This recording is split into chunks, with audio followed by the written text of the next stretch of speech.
Friends, today we will discuss MCQ2, new pattern MCQ, coming to entrance, ENT entrance review. So, see, a 24-year-old male presents to emergency department after being struck by a cricket ball as shown in this video. So, what happened after that? Patient developed double vision, especially while looking upward, and numbness over the left cheek and the upper lip. On examination, there is periorbital ecchymosis and anophthalmos and restricted upward gaze. So he is unable to see upward.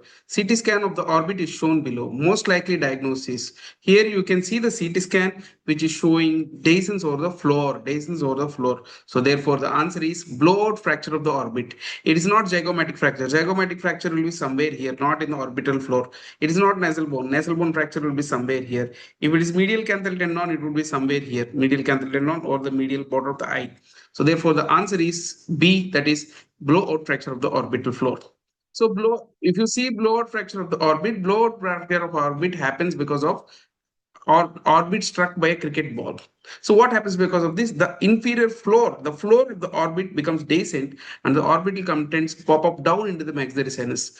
This sign is known as teardrop sign and few surgeons call this as hanging drop sign also.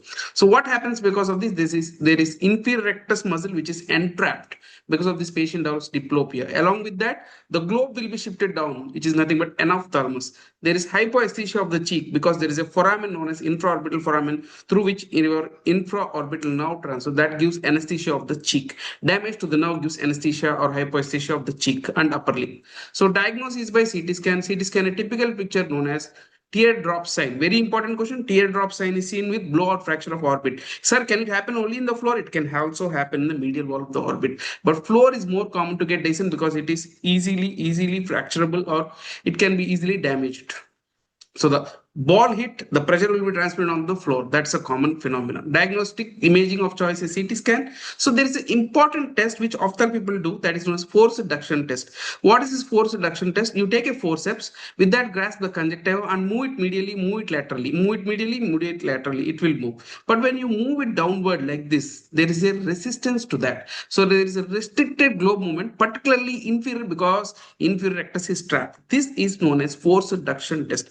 Whenever you have force reduction test positive and teardrop sign on CT scan, think that it is blowout fracture of orbit. Sir, what will I do? Nothing to do. Usually it settles, but indication for surgery when there is a globe placed downward, that is anophthalmos or persistent diplopia, or there is a cardiac reflex which has started because of entrapment of inferior rectus, that is nothing but oculocardiac reflex, you will do surgery. How will I do surgery, sir? I will go through the antrum.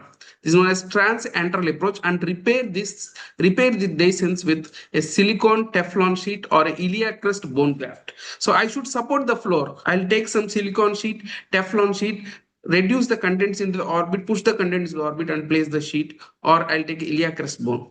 So this is the thing about blowout fracture of orbit. We'll meet in the coming class. Thank you very much.